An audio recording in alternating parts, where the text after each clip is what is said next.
আগুন জ্বালাই। এই তো আগুন ধরেছে। এবার ঘরের ভেতরে ঢুকি। আগুন নেভাও। কে? আগে আগুন নেভাও, তারপর সব বলবো। আগে অন্ধকার হয়ে গেলে আমি তো কিছুই দেখতে পাবো না। এবার বলো, তুমি কে? এখানে কেন এসেছো? আবার মুখে মুখে কথাও বলছো। আপনি যেই হন ওই রকম ধমকাবেন না। বুকটা না ধকধক করছে। একটু একটু মিষ্টি গলায় কথা বলুন না। জানো আমি কে? না বললে জানবো কি করে? আমি অন্ধকারে আপনাকে দেখতে পাচ্ছি না। না দেখলে আপনাকে জানবো কি করে? হ্যাঁ,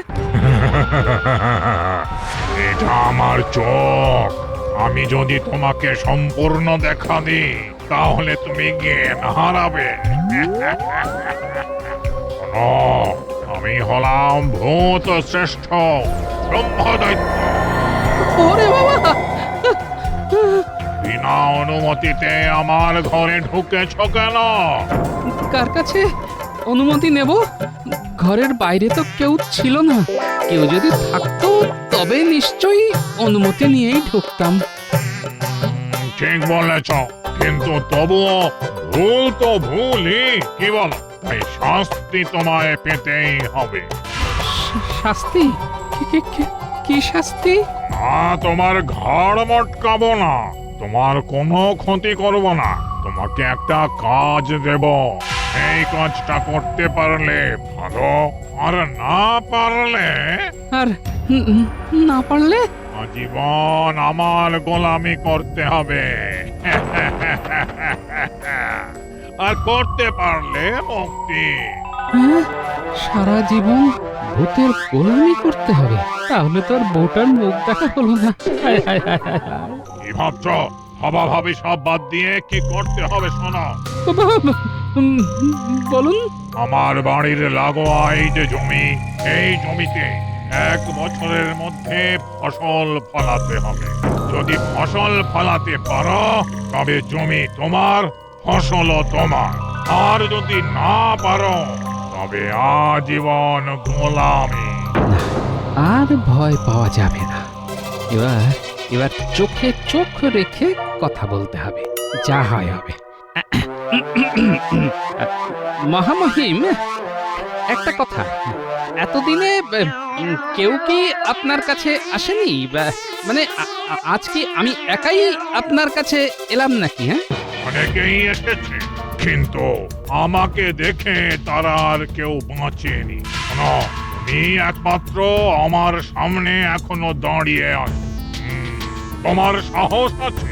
যাও, রাতটা বিশ্রাম নাও, তারপর কাল সকাল থেকে কাজে লেগে পড়ো। ঠিক আছে মহামহিম।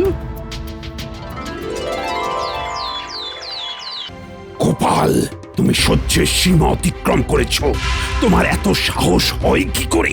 মহারাজ, আপনার অতিরিক্ত স্নেহই গোপালকে দুর্বিনীত করে তুলেছে।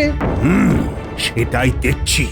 এতদিন তুমি আমার ভালো মানুষই দেখেছো, এইবার তুমি দেখবে আমি কতটা নির্মম হতে পারি। আমার রাজ্যে কি আনন্দ হচ্ছে, কি বলবো। গোপাল, আমি কাল থেকে তোমাকে এই রাজসভায় দেখতে চাই না। যথা আজ্ঞা মহারাজ। মহারাজ, আমি কি একটা প্রশ্ন করতে পারি? পারো, বলো তোমার কি প্রশ্ন আছে, সেটা করে এই মুহূর্তে আমার সামনে থেকে চলে যাও। হ্যাঁ, আমি আমার উত্তর পেয়ে গেছি মহারাজ। কিন্তু তুমি তো কোনো প্রশ্ন করনি। মহারাজ, অনেক সময় কোনো প্রশ্ন ছাড়াই মানুষ উত্তর দিয়ে দেয়। ঠিক সেই রকমই আমার প্রশ্ন করার আগেই আমার উত্তর পেয়ে গেছি। মানে আপনি দিয়ে দিয়েছেন। বিদায় মহারাজ। গোপাল, দাঁড়াও। তোমার ঔদ্ধত্য দেখে আমি আশ্চর্য হচ্ছি। তুমি আমাকে অপমান করার সাহস পাও কি করে? তোমার কি প্রশ্ন ছিল সেটা জানিয়ে যাও। আমার প্রশ্নটা খুবই নিরীহ মহারাজ। আপনি তখন বললেন কাল থেকে আমাকে যেন আপনি না দেখেন, কিন্তু আমি আজ কি করব সেটাই আমার জিজ্ঞাসা ছিল। আপনি তো উত্তর দিয়ে দিয়েছেন। আমি যাচ্ছি মহারাজ। কি সাহস! শুনুন শুনুন শুনুন, সমস্ত কৃষ্ণনগরবাসীর উদ্দেশ্যে মহারাজের ঘোষণা। সভাসদ গোপাল রাজসভা থেকে বহিষ্কৃত। মহারাজের সঙ্গে গোপালের কোনো সম্পর্ক নেই। রাজসভা সংক্রান্ত কোনো কাজের সাথে গোপাল আর যুক্ত নয়। শুনুন শুনুন শুনুন। মহারাজ পারলেন? অবশেষে মহারাজ পারলেন। ও, আজ যে কি আনন্দ হচ্ছে না, ভাষায় প্রকাশ করতে পারবো না। ওরে বাবা! সারা কৃষ্ণনগরের হাওয়া কি মধুর, কি শীতল লাগছে। দেখলেন তো মন্ত্রী মশাই, আমার গণনা কি নির্ভুল? দেখলাম। এবার যে কাজটা আমাদের করতে হবে সেটা হলো গোপালকে একেবারে পাত্তারি গুটিয়ে এই কৃষ্ণনগরের সীমানা থেকে দূর করে দিতে হবে। না থাকবে বাঁশ আর না বাজবে বাঁশি। আজ খুব নিশ্চিন্ত লাগছে। উহ, গিন্নি, আর এক মুহূর্ত এখানে থাকবো না। ঠিক আছে, তুমি এখানে থাকো, আমি চলে যাই। একা? হ্যাঁ, প্রথমে ভেবেছিলাম তোমাকে নিয়েই চলে যাব, তারপরে মনে হলো না, আমি কষ্ট করতে পারি, কিন্তু তোমাকে কষ্টের মধ্যে ফেলে দেওয়া উচিত না। বলি আমার এখানে একা থাকতে তো কষ্ট হবে গো। আচ্ছা তুমি যাচ্ছ কেন? রাজসভার কাজ গেছে গিন্নি, কিছু করে তো আমার গ্রাসাচ্ছাদন করতে হবে। তোমাকে খাওয়াবো কি, কিছু তো করতে হবে গিন্নি। একা একা যুদ্ধ করা যায়? এই দেখো, আমি কোথায় একা যুদ্ধ করছি? আমরা দুজনেই তো যুদ্ধ করছি। আর একটা কথা জানবে, জয় সব সময় সাহসীদেরই হয়। আমি তো তোমার কোনো খবর পাবো না গো, আমার তো চিন্তা হবে। কোনো চিন্তা করো না গিন্নি, মাথার উপরে একটা ছাদের ব্যবস্থা করেই তোমাকে এখান থেকে নিয়ে যাব। আমি এখন একবার পুঁটিদের বাড়ি যাব, বুঝলে? তুমি ততক্ষণ আমার একটা থলেতে কিছু জামা কাপড় ভরে দাও। হ্যাঁ পুঁটি, জেগে আছিস? গোপাল দাদু না? হ্যাঁ, গোপাল দাদু, জেগে আছি। যাবার আগে তোদের সাথে দেখা করতে এলাম রে পুঁটি। তুমি চলে যাবে? কোথায় যাবে? কোথায় যাব তা তো জানি না, যেখানেই যাব আমাকে নতুন করে শুরু করতে হবে রে। শোন পুঁটি, তোরা তোদের দিদিমার একটু খোঁজ খবর নিবি। হ্যাঁ, আমি আমার মাথার উপর ছাদ তৈরি করতে পারলেই তোদের দিদিমাকে এখান থেকে নিয়ে যাব। কিচ্ছু চিন্তা করো না গোপাল দাদা, আমরা রোজ দুবেলা খবর নেব। আর আমরাও পাঠশালা থেকে এসে সোজা দিদার কাছে চলে যাব। আচ্ছা গোপাল দাদা, মহারাজ তো তোমাকে কৃষ্ণনগর থেকে চলে যেতে বলেননি, তবু তুমি চলে যাচ্ছ কেন? আজ বলেননি, কাল তো বলতে পারেন, তাই আগে থেকে তৈরি হয়ে নিলাম। চলি রে।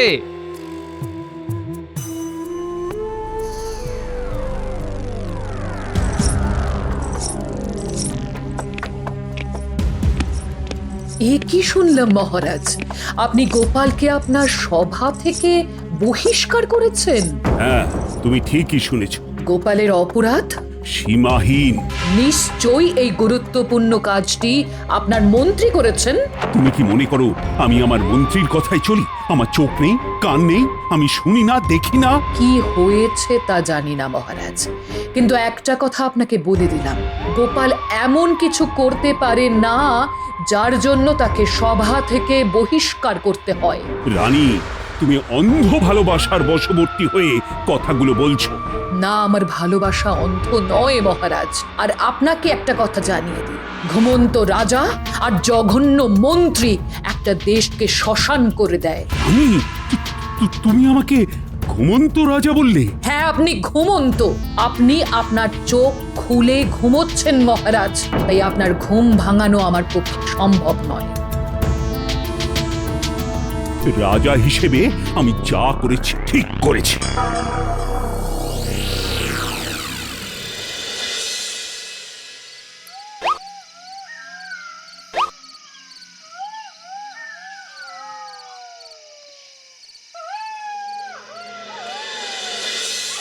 আজকের রাতটা এখানেই থাকি। সকাল হলে জায়গাটা একটু ঘুরে ফিরে দেখব। ওরে বাবা, কি ঘুটঘুটে অন্ধকার রে।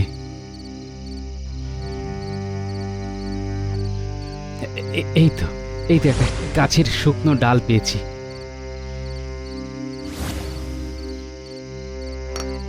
দেখি তো, পাথর ঠুকে আগুন জ্বালাই। এই তো আগুন ধরেছে। এবার ঘরের ভেতরে ঢুকি। আগুন নেভাও, কে? আগে আগুন নেভাও, তারপর সব বলবো। আগে অন্ধকার হয়ে গেলে আমি তো কিছুই দেখতে পাবো না।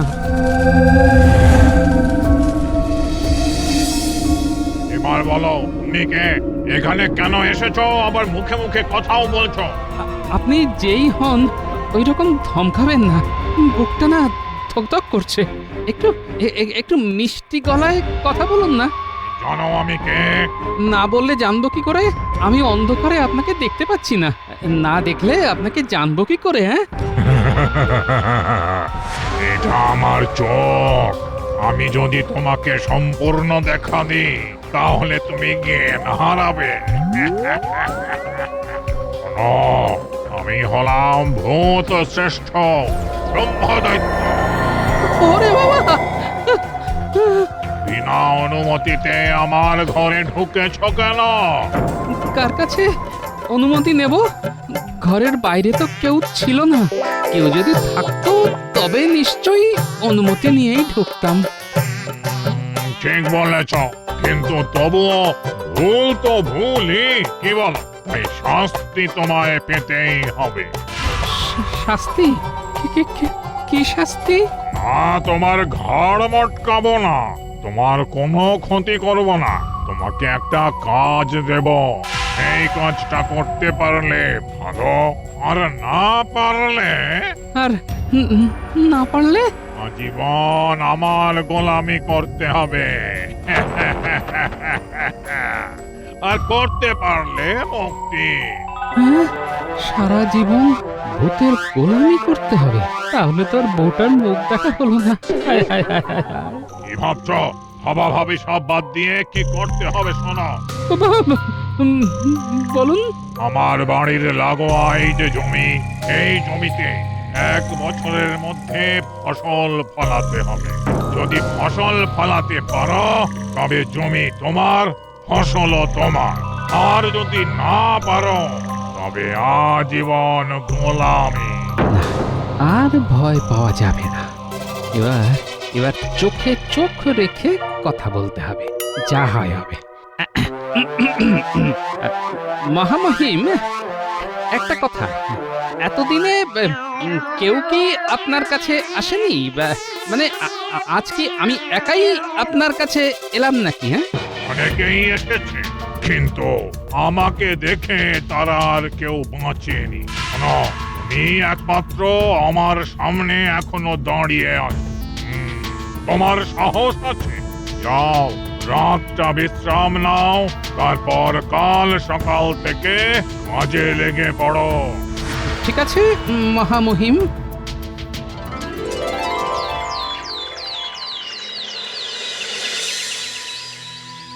না না, কোনো চিন্তা করো না, আমরা সব সময় তোমার পাশে আছি। জানো দিদা, বাবা না বলেছে যে রাজ্যে গোপাল দাদা থাকবে না সেই রাজ্যে আমরাও থাকবো না।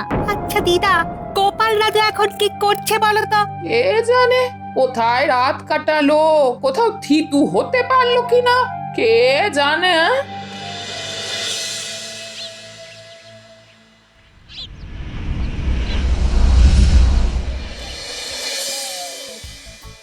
ওরে বাবা, এ তো পাথুরে জমি।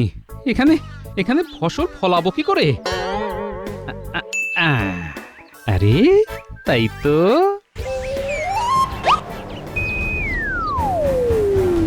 খুব কঠিন কাজ, তাই তো? পারবে না তো? তাহলে চলো, আমার গোলামি করা শুরু করে দাও। না না না, সব ঠিক আছে। এটা কোনো কাজই নয়। আজ নয় মানে এই পাথরের জমিতে তুমি ফসল ফলাবে? পারবো না এই কথাটা আমার অভিধানে নেই। ঠিক আছে, দেখি 1 বছরের মধ্যে কিভাবে এই পাথরে জমিতে তুমি ফসল ফলাতে পারো। এবার আমার একটা শর্ত আছে যে মহামহিম। তোমারও শর্ত? আচ্ছা বলো শুনি, কি তোমার শর্ত? আহ, আমি আমি আমার কিছু প্রিয় মানুষকে এখানে আনতে চাই, কারণ একা এই এত বড় জমিকে চাষ করতে তো অনেক সময় লাগবে। মানে সবাই মিলে যদি কাজটা করা যেত তবে খুব ভালো হতো, বুঝলেন? তোমার শর্ত মানতেই পারি, কিন্তু তুমি পালাবার চেষ্টা করো না। তুমি আমার চোখে ফাঁকি দিয়ে কোথাও পালাতে পারবে না। কেন কেন পালাবো? কেন পালাবো? গোপাল ভাঁড় কখনো পালিয়ে বাঁচে না। হ্যাঁ, যার আছে বুদ্ধি তার হবেই হবে সিদ্ধি। হ্যাঁ, ঠিক আছে, তুমি যাও। ধন্যবাদ। বিজ্ঞানী, ও বিজ্ঞানী, ঘুমিয়ে পড়লে নাকি? আরে গোপালের গলা না? গোপাল, জেগে আছি, ভেতরে এসো।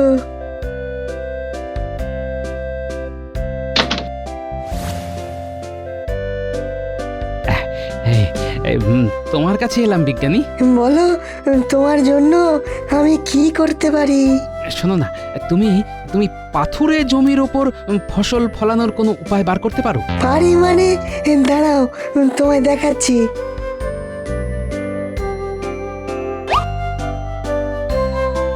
এই যে বয়ামের মধ্যে যে তরলটা আছে, এই তরলটা একটা বড় জল ভর্তি বালতির মধ্যে 2 ফোঁটা ফেলে দিয়ে সেই জল মাটিতে ছিটিয়ে দাও, তারপরে দেখো জাদু। ও আচ্ছা, এটা আমি নিতে পারি বিজ্ঞানী? তোমাকে আমার কিছুই অদেয় নেই গোপাল। আমি একটা কঠিন লড়াই লড়ছি, বুঝলে? সেই লড়াইয়ে আমার প্রিয় মানুষগুলোকে আমি পাশে চাই। আমি তোমার পাশে আছি গোপাল। তাহলে কাল সকালে আমরা যাব সেই লড়াইয়ের জায়গায়। বাহ, চলো, নতুন জায়গায় আমরা নতুন ভাবে শুরু করব।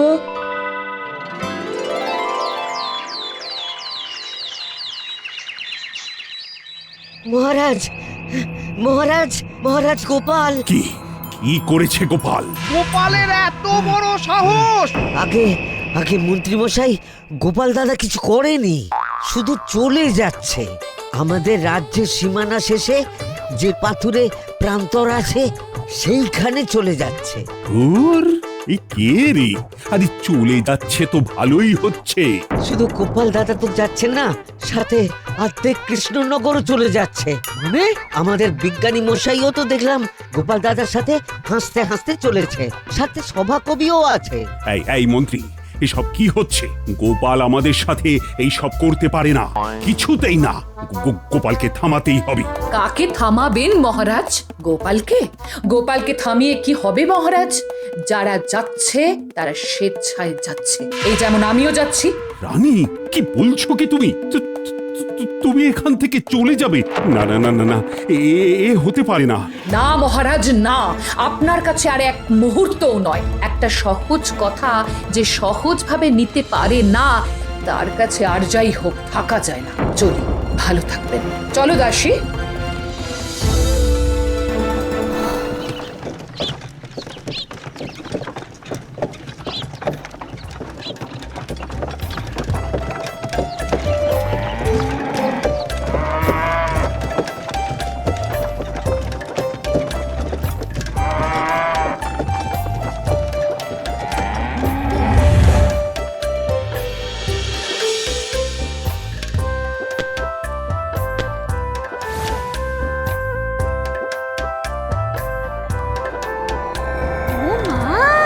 অনেক বড় মাঠ।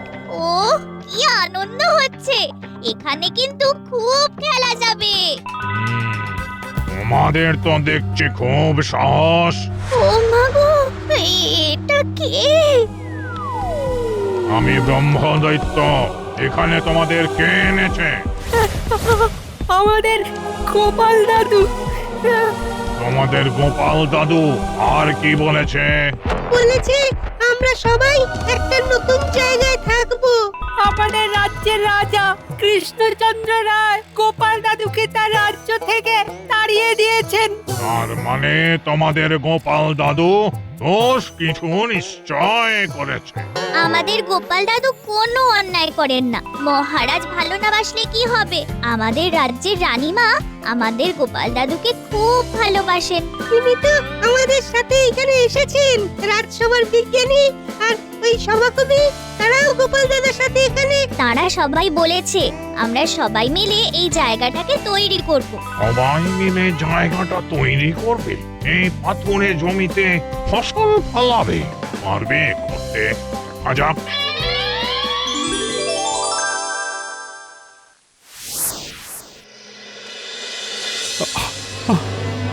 আমি কি তাহলে ভুল করলাম? হ্যাঁ, অবশ্যই ভুল করেছ। তোমার এটা বোকা বোকা রাগ। বোকা বোকা রাগ। সেদিনের ঘটনাটা একবার মনে করে দেখো। আজ গোপালের পেছনে লাগবো। পেয়েছি। এক কথাতে গোপালকে রাগিয়ে দেব। গোপাল, এই গাধা সম্পর্কে তোমার কি ধারণা? কেন মহারাজ, হঠাৎ সবকিছু ছেড়ে এই গাধা নিয়ে আলোচনা করার অর্থ? তুমি আমার সামনে এসে দাঁড়াও, বলছি। এবার বলুন মহারাজ। আচ্ছা গোপাল, আমি কি আমার সামনে একটি গাধাকে দেখছি? হ্যাঁ মহারাজ, আমি যদি একটা আয়না হই তাহলে আপনি ঠিকই দেখছেন। মহারাজ, গোপাল আপনাকে উল্টে গাধা বললো। ছি গোপাল, ছি! তুমি তুমি পারলে? মহারাজ গাধা? হ্যাঁ, আমি মহারাজকে গাধা বলবো? আরে, আপনি কি পাগল হলেন? মহারাজ আমাকে একটা প্রশ্ন করেছেন, আমি তার উত্তরটা একটু রসিকতা করে দিয়েছি। মহারাজ তো এই ধরনের উত্তরে মজা পান। তুমি আমাকে কায়দা করে গাধা বলে দিলে, আর আমি এই কথাতে মজা পাবো?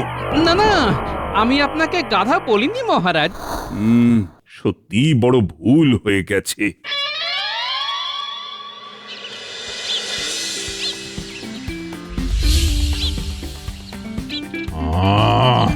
শান্তি, খুব শান্তি। পাখি ডাকছে, চারিদিকটা কি সুন্দর লাগছে। গোপাল, তুমি অসাধ্য সাধন করেছো। আগে এসব আমার একার দ্বারা হয়নি, আমরা সবাই এক হয়ে কাজ করেছি বলেই এটা সম্ভব হয়েছে। আর তার উপর আমার রানীমার পায়ের ধুলো পড়েছে। প্রণাম রানীমা, আপনাদের সবার আগমনে আমার এই রুক্ষ জায়গাটা সবুজে সবুজ হয়ে উঠেছে। জায়গাটার নাম হোক গোপালনগর। কি শান্তি! সবুজ গোপালনগর। খুব ভালো নাম। তাহলে আজ থেকে আমাদের ঠিকানা এই গোপালনগর। হ্যাঁ, যাক, আমার একটা ভালো আস্তানা পাওয়া গেল। এবার থেকে গাছের ওপর ঠ্যাং ঝুলিয়ে বসতে পারবো।